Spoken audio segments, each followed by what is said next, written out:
Appreciate the time today. Yeah. So we're here to talk about the main event, of course. Yes. I mean, what's the easy breakdown? Just pick the guy from Lafayette and you're good. It's not that simple. I think.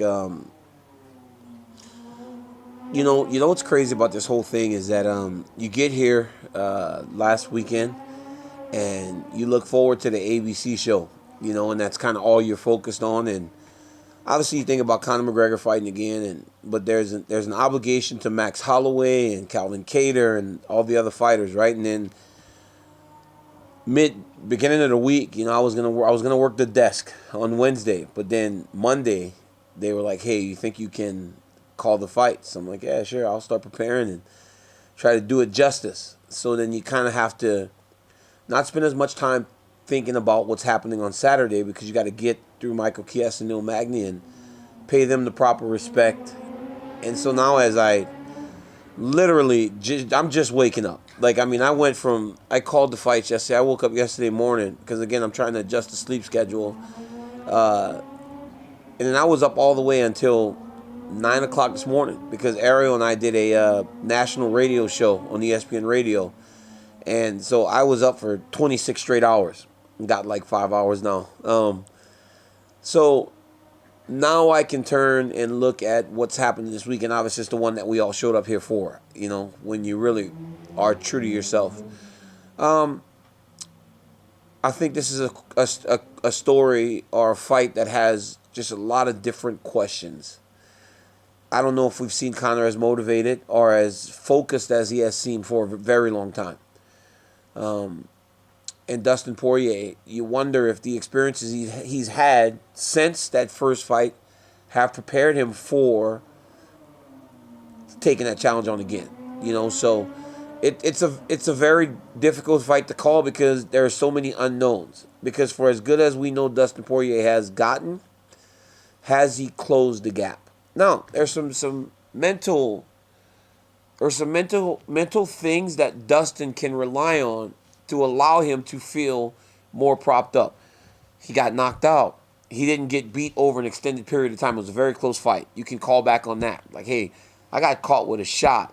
I don't know what would have happened over the course of 15 minutes.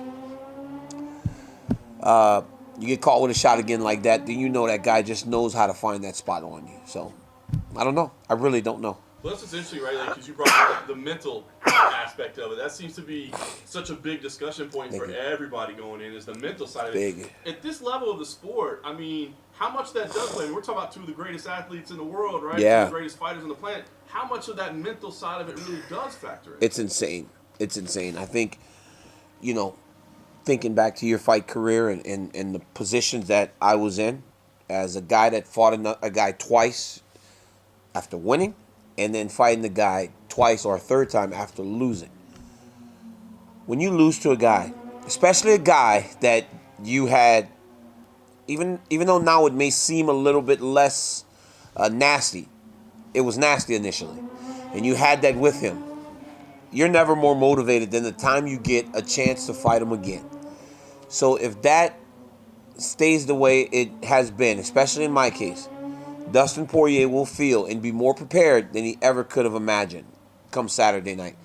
But it is very important for him, and I've said this on multiple occasions. The mental aspect of this game for Dustin is probably the biggest factor because he has to figure out how to look past what happened the first time. Because all week, or for the last month, right? Because it's Conor McGregor, so the promotion is much longer. Right, people pick it up faster. Dustin has seen himself get knocked out. 1,000 times, right? In every promotion, there's Dustin getting knocked out. Every time Conor speaks, he talks about knocking him out, right? It's just a constant reminder. So you got to get over that as an athlete. Yeah, sure, you knocked me out the first time, but can you do it again? So I think this game is so important inside the game.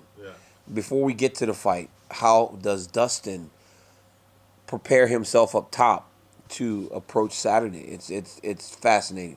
And I want to ask you, it's kind of the flip side. It's kind of a mental thing, too. I want to ask you about the fighting environment itself, right? I mean, we think about Conor McGregor.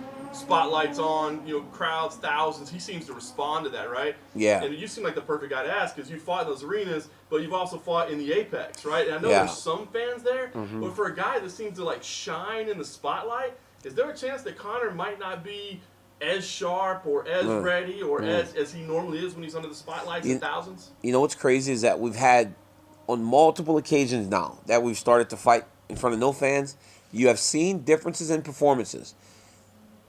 Tony Ferguson has not competed as well without fans. But Justin Gaethje had the performance of his life because the fans weren't there to rile him up and make him go crazy and put himself in danger. So you don't know. I mean, everybody spars in an empty room. So you try to call on those experiences to say that's how I'm going to fight. But it's much different once you walk in there. Listen, you hit that curtain for years and there are thousands of people going absolutely crazy. When I walked out into the Apex, it was only Halle Berry screaming, which is a good fan to have. Yeah, it's a good fan to have. It was the only person in there screaming, right? So it is a difference. But once you get in that octagon, it's only fighting, and it's all we all know. Yeah. Last thing for me, we've talked about all kinds of intangibles. Now let's talk about just inside. Simple breakdown. Is it just as easy as Conor early, Dustin late? It's a great fight. It seems to be what happens on the surface. Like if Dustin can carry this fight into the later rounds, he has, as of late, been able to get better as the fight has progressed, right? Dustin wasn't always a guy that got better in the fourth and the fifth and the third, Korean Zombie overwhelmed him early in his career when he was trying to knock everybody out very fast. But we saw in the Dan Hooker fight, we saw in the Max Holloway fight, that Dustin has become a guy that does fight better as the fight goes along and has an ability to rebuild himself after things go sideways. That was one of his biggest faults early in his career. Was when it went bad, it went really bad for Dustin, right? It was over. You saw the doubt in his face. You saw his body, his mannerisms. Everything showed you that Dustin was in trouble. Not anymore. He gets off the bench and he tells Dan Hooker, don't look at the clock now. We got a long time to continue to fight. That's the Dustin Poirier of today opposed to who he was back then. Conor McGregor, people kind of say he gets tired, and we've seen him fatigue. We've seen him fatigue against Nate Diaz, but that was a different fight than what he was preparing for. We saw him fatigue in fights, but in the second Nate Diaz fight, Nate Diaz started to build in the third round, and in the fourth round when the fight got really close. In the fifth round, Conor McGregor, after being hurt, after being pressed against the side of the octagon and getting beaten, came back and won the fifth round, and it ultimately won him the fight. Right? That shows development for Conor as a fighter. Conor fought 10 rounds with Floyd Mayweather. That's crazy. And then he went 4 rounds with Khabib Nurmagomedov. And who doesn't get fatigued going 4 rounds with Khabib, and Khabib's having the fight that he wants to have. So it seems like that on the surface. But again, there are just so many little details to the fight that we have to see how it starts to play out. Tanya, if you could pick one weapon from either guy that the other one should look out for, what is it? So what does Dustin need to look out for? What does Conor need to look out for? You know what's crazy? Everybody would think that if you're Dustin Poirier, you got to avoid the left hand, right? That's Conor's best weapon, but that's not necessarily it. It's all the traps that he sets before he throws the left hand. That's why you always see Conor do some crazy stuff at the very start of the fight.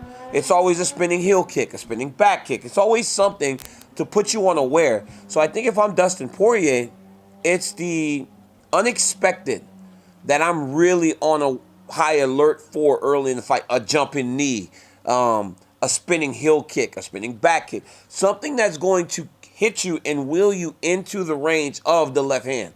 Because it's not just Conor going out and throwing the left hand. Eddie Alvarez, it was fade back, left hand, drop it. Fade back, left hand, drop it. Okay, now I've got Eddie Alvarez really scared to go forward. When he does attack, he's going to attack with no confidence. And now I'm going to go left hand. I'm going to throw a hook. And I'm going to really put him out, right? It's all those little tricks that Conor does before he lets go of his ultimate weapon that I believe Dustin should be very aware of. And for Conor, again, it's Dustin Poirier's boxing. This dude has another good left hand, but that's not the shot. The shot from Dustin Poirier is the right hook, and it's off of a check too. So when Conor enters, Dustin throws that check right hook, And it's nasty because ultimately that's his power hand. He's a right-handed guy. He just fights with it in front, right? So for him to have developed the power that he has in the left hand, fantastic. But it's that right hand. And that hook that Dustin throws, he hit Max Holloway with so many hooks. And he hit Dan Hooker with so many hooks every time they were in close because this hand's always up. Dustin's not like throwing that hook and this hand's down at his waist. It's right here, right in place. And he's throwing that check hook and he's landing beautifully.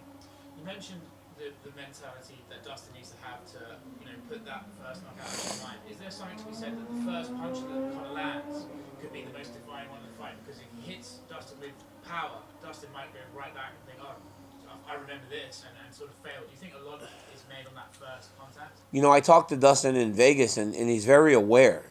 Dustin's an honest guy. He won't lie to you. He tells you he's very powerful. He's fast. He tells you he's very aware of the positives, the advantages that Conor has. I kind of didn't expect that when I first asked him, but he told me. He was like, hey, he's a very powerful guy, and he's told you guys that. He's very fast, and he's accurate, so I don't think he's going to be jarred by anything anymore just because he has felt it. He understands what the consequences are to getting hit with it. I just think he has to be on high alert as the fight starts because Conor Fresh can put just about anybody out. So what makes this so tricky? Because obviously, Conor has that power early and Dustin needs to be careful of it. But if he wants to make him fade and make the fight go to his advantage, he also needs to make him work. Well, he's got to earn some respect, right? You got to earn respect in the fight. If a guy fears nothing, then you're in trouble. I mean, we saw that. I talk about some of these fights and Khabib comes up, right? Because Khabib went at Justin Gaethje like there was just no fear. And then I saw something yesterday where he said he's never been kicked or punched harder in his life. Could you tell? I mean, really, he just kept going after him. He just showed no fear. And I think in the fight with McGregor, he didn't look afraid either. And I think it's something to be said about posturing, right? Because even if those are affecting you, you never let it show. And I think Dustin needs to earn some respect, and he's got to have a good poker face because he's going to get hit. And there have been times where we've seen him get hit, and you can almost tell that he got hit. He cannot put on this weekend. He has to hide it. He has to show Conor that it's not affecting him when he is landing those shots. Is there something to be said as well that we're reaching a stage now where the victory for some guys is almost just getting the Conor fight? What is? It elevates you. Yeah, it's almost like, I got the fight, I got the cash, whatever, and then it's hard to motivate yourself to actually compete. Well, I think that, the guys that Conor, the ones that he's fighting, no one thinks I got the Conor fight and I'm good. Those guys are way too good. Because ultimately he's fighting the best of the best. Now, the Cowboy Cerrone fight, I know Stephen A. Smith and a lot of other people said he didn't fight. He kind of gave up. And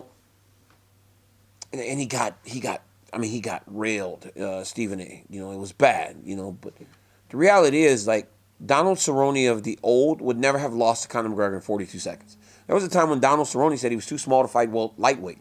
He beat him up at welterweight, right? So even for a long-time veteran like Cowboy, the appeal of Conor McGregor got to him. But the guys that he's fighting now, you got to be talking about Cowboy. I got the fight, and that's, like, I'm here, right? You got to be talking about Cowboy because I don't think the guys that he's going to fight going forward will ever feel like, oh, the victory's already had. I'm in here with Conor McGregor. Because when you're in there with Conor, he's trying to beat you. He ain't trying to let you win, right? He's trying to knock your head off. So Dustin Poirier doesn't feel happy to be here. And I saw Ally Quinta say something like that a while back. Dustin's showing too much respect. But, man, that kid's from Lafayette, Louisiana, and he is a dog. And he's going to fight with all of his heart. He might not win all the time. But you watch Dustin fight. He's a nasty son of a gun, dude. And he wants to fight, and he shows up. And he'll fight Conor to the best of his ability. I don't know if he'll win, but he will fight him hard. He'll fight him hard as he can. How could size potentially play in here? Dan Hooker said that he heard before he fought Dustin that he was 183 when he got in the cage. Dustin's big. You look at his back and his arms. He's got really long arms. That's another thing about McGregor that people don't realize. He's got some super long arms. For a little guy, because make no mistake about it, Conor's a little guy, right? He's short, he's kind of skinny. But he's so long. He's got super long arms, and he's fast. But Dustin's big, Like Dustin doesn't seem to have as much explosiveness. He's not gonna go pap pap, but it's like kind of like bang, bang, bang. Everything just kind of lands with a thud, right? From the jab to the left hand to the hook, everything just kind of lands with a thud from Dustin Poirier. And when he walks in the octagon, you look at his back and his arms and his shoulders. It was never more evident than when him and Max Holloway got in there. We all thought Max Holloway could fight at lightweight. And then when you saw them next to each other, you were like, wow, Max is too small to fight at lightweight. It's because Dustin's a big lightweight that at some point I feel is going to be fighting up at welterweight. Daniel, there's 4 great lightweights on this card on Saturday night, but we're all still talking about Khabib. You know the guy well. What's it going to take? What do they have to show him for him to come back? You know, I think for Khabib it's going to be something competitively. You know, I think his financial position is so different. You know, he's not, I don't think it's just going to be money anymore. You know, I think when you get to a certain point in your life, money's great, obviously. But, I mean, he lives in the mountains in Dagestan, Russia. You know, I mean, how much do you really need? You know what I'm saying? I'm figuring you don't need all that much. And he's a smart guy. He's got a lot of different ventures outside of the octagon. So something competitive that goes, wow, this makes me want to put everything else aside and get back to work at preparing for a fight, because that's what it takes, right? You don't just go to a fight. Everything else is on hold as you prepare. And for a guy like Khabib, who has so many irons in the fire, it will take something that excites him in order to get him back in training camp. He has very strong family ties. Obviously, he promised his mother that he wouldn't go into the octagon again without his father being there. Do you think that, he'll go back to his mom now and say, Mom, I want to do this once more? Or do you think he's going to leave it at that? I don't know. I mean, we were at dinner the other day, and he actually asked me. He goes, "What do you want? Like, what do you want me to do?" And I was like, "I don't really care. Like, I really don't care." He was like, "Come on, say this. Tell me." I was like, Khabib, I don't care. I go, "You fight, I'll support you. I'll help you prepare as we always have. I go, if you don't, we'll still talk. We'll still see each other when Umar fights and Islam fights and everybody else. It just really doesn't matter to me. I have no vested interest in him fighting or if he doesn't fight. Granted, as a fan of the sport, you want him to fight. As the organization, they should want him to fight. Dana should want him to fight. What Dana's doing is what he should be doing as a promoter. They should want Khabib Nurmagomedov in the octagon. But for me, personally, as a friend, I really don't care. And I guess I don't know if he thought that was going to be the answer, because he was telling me, no, tell me. As a fan, as a fan, people want you to fight. But ultimately, it's your decision. Like, I gain nothing. No money. He ain't going to pay me. I mean, for all the wrestling practices, he's giving me not one red cent. So it's like, ultimately, I ain't getting no money out of this. I get to watch my buddy do something that I know he loves to do. He loves to compete, and he's the best at it, right? And why? And when you look at the matchups, it's like, why would he not? Because he's so much better than everybody else. So it has to be something that makes him believe, oh, this is going to be much tougher for me. This is something that I'm going to have to really prepare for if I want to continue to dominate in the way that I do. Look, we know the luster. It's fine. Yeah, it's fine. We know the luster that comes with the magical number 30 for Khabib because of his father Mm-hmm. and stuff. Do you think, obviously in the UFC's eyes, there's nothing bigger than McGregor and Khabib too? Like, Oh, absolutely, yeah. it would be again. But for Khabib, does he kind of look at that like, I don't really care about how big that fight would be? Or does he look at it and think, I want something special for 30? Do you know what I mean? Yeah. I mean, that makes sense too. Hey, Conor did better than most, right? He was able to defend some takedowns. He was able to get back to his feet. He was able to stay standing the entire third round, I believe. And I think the judges might have gave him the round, right? So he did better than most. But again, it's going to take something very special for Khabib to say, to all the promises I made and everything else, this is what I want to do. And I don't know. I don't know if that's what it's going to take. Now, Conor looks like a world beater against Dustin. Maybe he goes, you know what? The guy's improved. And maybe, I really don't know what his mindset is. I mean, I was in the restaurant. Khabib was eating fish that's not on the menu because he's the man now. Like there was some fish flown in, and it was beautiful. He was just kind of living like the champ, talking about life and everything else. And I don't know what would make this young man decide to do it again. And I believe that the organization is doing what they need to do in order to try to get him back in there. But we'll have to see. Well, look, you want some Instagram followers? He got those after the first fight, right? Dude went from, then he have like 1.5 million to like 12 overnight, right? So like the rub to become an international superstar has already been achieved, right? And honestly, Khabib does not like Conor McGregor as Conor doesn't like Khabib. But there is no stressing how important it was for Khabib to share the octagon with him, because his profile internationally changed on the night he beat Conor McGregor. You cannot deny that. But ultimately, what can another fight with him do for him on that side of things and competitively? Once again, Conor fought him the best that he's been fought in a long time, right? So maybe Conor would show improvements that would tell Khabib, yes, I do want to fight him. I do want to go out there and do it again. But, there's a lot to it, and I think when it comes to family over in Dagestan, it means Umar Nurmagomedov. I went into the locker room last night, and I was wearing my suit, and I wear Kohan shoes. Just tennis shoes, nice tennis shoes. And Khabib goes, look at brother, you have nice suit, but you wear tennis shoes. Why? You can't understand. And he goes, look at me, and he takes out a picture, shows me nice shoes, Laura Piana shoes, whatever that is. I have no idea what that is. And they tell me Umar's going to buy me Laura Piana shoes after he wins. He goes, brother, you're a millionaire. Why don't you have nicer shoes? I go, bro, I choose to wear these shoes. You know what Umar texted me this morning? Brother, I will buy you these shoes, DC. I will call. I go, Umar. I go, if I want to buy these shoes, I could buy the shoes. I don't want, they're comfortable for me. I choose to wear them. But Umar Nurmagomedov, who just fought last night, first UFC fight, made an extra 50 grand, was going to spend his money to buy me $1,200 shoes. It's like, that's just how these guys are. They say something, and they try to stick to it. And I believe that's kind of where Khabib is with his mom. What did you make of Umar's performance last night? I thought he did fantastic. He hurt him with a beautiful front leg high kick. Rushed a little bit to try to chase down the finish, but as fighters, especially young fighters, you do that at times. But for him to show the improvements in the wrestling, the grappling, and the control, I think he's going to be a problem. Because if you remember, call back to 2012-13, Glacier Tebow, Khabib could not strike like this young man. So he has got an advantage in that sense, that he's much more well-rounded to start his UFC journey. And you touched on Dustin getting Conor's respect early. How does he do that without leaving himself susceptible to the counter? You've seen before in the Eddie Alvarez fight when Eddie tried to come in a bit reckless. Mm-hmm. You can't be reckless. Yeah. He's too sharp. Conor's too sharp. He's a sniper, man. Dude's a legit sniper. His timing, his accuracy is so fantastic. Maybe kicking. Maybe kicking's going to be the thing. They're both southpaw, so you can throw some outside leg kicks. You can kind of throw some high kicks. Just kind of hit him without putting yourself in danger. Because guess what? High kicks don't get countered.